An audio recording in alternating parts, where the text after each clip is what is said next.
हरे कृष्ण, राधे राधे। आज सुनिए महालक्ष्मी व्रत कथा। एक समय महर्षि श्री वेद व्यास जी हस्तिनापुर पधारे।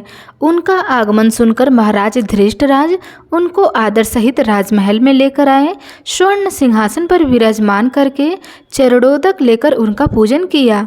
श्री वेद व्यास जी से माता कुंती तथा गंधारी ने हाथ जोड़कर प्रश्न किया कि हे महामुनि, आप त्रिकालदर्शी हैं, अतः आपसे हमारी प्रार्थना है कि आप हमको कोई ऐसा सरल व्रत तथा पूजन बताइए जिससे हमारा राज्य लक्ष्मी, सुख संपत्ति, पुत्र पौत्र आदि व परिवार सुखी रहे। इतना सुनकर श्री वेद व्यास जी कहने लगे, हम एक ऐसे व्रत का पूजन व वर्णन करते हैं जिससे सदा लक्ष्मी जी का निवास होकर सुख समृद्धि की वृद्धि होती है। यह श्री महालक्ष्मी जी का व्रत है जिसे प्रतिवर्ष अश्विनी कृष्ण अष्टमी को विधि पूर्वक किया जाता है। हे महामुनि, इस व्रत की विधि हमें विस्तार पूर्वक बताने की कृपा करें। तब व्यास जी बोले, हे देवी, यह व्रत भाद्रपद शुक्ल अष्टमी से प्रारंभ किया जाता है। इस दिन स्नान करके 16 सूत के धागे का डोर बनाएं, उसमें 16 गांठ लगाएं, हल्दी से पीला करें और प्रतिदिन 16 दूब व 16 गेहूं के डोरे को चढ़ाएं।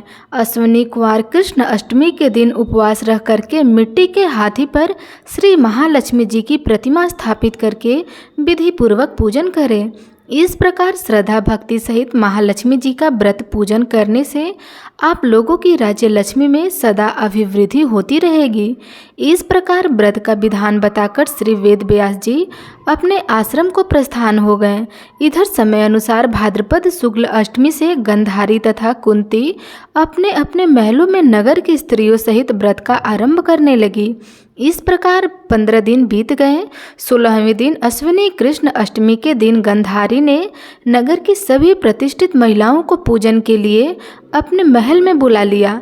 माता कुंती के यहाँ कोई भी महिला पूजन के लिए नहीं आई। साथ ही माता कुंती को भी गंधारी ने नहीं बुलाया। ऐसा करने से माता कुंती ने अपना बड़ा अपमान समझा और उन्होंने पूजन की कोई तैयारी नहीं की एवं उदास होकर बैठ गईं। जब पांचों पांडव युधिष्ठिर, अर्जुन, भीम, नकुल और सहदेव महल में आए तो कुंती को उदास देखकर पूछा, हे माता, आप इस प्रकार उदास क्यों हैं? आपने पूजन की तैयारी क्यों नहीं की? तब माता कुंती ने कहा, हे पुत्र, आज महालक्ष्मी जी के व्रत का उत्सव गंधारी के महल में मनाया जा रहा है और उन्होंने नगर की समस्त महिलाओं को बुला लिया और उसके 100 पुत्रों ने मिट्टी का एक विशाल हाथी बनाया, जिस कारण सभी महिलाएं उस बड़े हाथी का पूजन करने के लिए गंधारी के यहाँ चली गई, लेकिन मेरे यहाँ नहीं आई। यह सुनकर अर्जुन ने कहा, हे माता, आप पूजन की तैयारी करो और नगर में बुलावा लगवा दो कि हमारे यहाँ स्वर्ग के ऐरावत हाथी की पूजन होगी। इधर माता कुंती ने नगर में ढिंढोरा पिटवा दिया और पूजा की विशाल तैयारी होने लगी। उधर अर्जुन ने बाण के द्वारा स्वर्ग से ऐरावत हाथी को बुला लिया। इधर सारे महल में शोर मच गया कि कुंती के महल में स्वर्ग से इंद्र का ऐरावत हाथी पृथ्वी पर उतारकर पूजा जाएगा। समाचार को सुनकर नगर के सभी नर नारी, बालक एवं वृद्धों की भीड़ एकत्रित होने लगी। उधर गंधारी के महल में हलचल मच गई। वहां एकत्र हुई सभी महिलाएं अपनी अपनी थाली लेकर कुंती के महल की ओर जाने लगी। देखते ही देखते कुंती का सारा महल ठसाठस भर गया। माता कुंती ने ऐरावत को खड़ा करने हेतु अनेक रंगों के चौक पुरवाकर नवीन रेशमी वस्त्र बिछवा दिए और नगरवासी स्वागत की तैयारी में फूलमाला, अबीर, गुलाल, केसर हाथों में लिए पंक्तिबद्ध खड़े हो गए। जब स्वर्ग से ऐरावत हाथी पृथ्वी पर उतरने लगा तो उसके आभूषणों की ध्वनि गूंजने लगी और ऐरावत के दर्शन होते ही जय जयकारा के नारा लगने लगे। सायकाल के समय इंद्र का भेजा हुआ हाथी ऐरावत माता कुंती के भवन के चौक में उतर गया। तब सब नर नारी ने पुष्पमाला, अबीर, गुलाल, केसर आदि सुगंधित पदार्थ चढ़ाकर उनका खूब स्वागत किया। राज्य पुरोहित द्वारा ऐरावत पर महालक्ष्मी की मूर्ति स्थापित करके वेद मंत्र उच्चारण द्वारा पूजन किया गया और नगरवासियों ने भी महालक्ष्मी पूजन किया। फिर अनेक प्रकार के पकवान लेकर ऐरावत को खिलाए और यमुना का जल उसे पिलाया गया।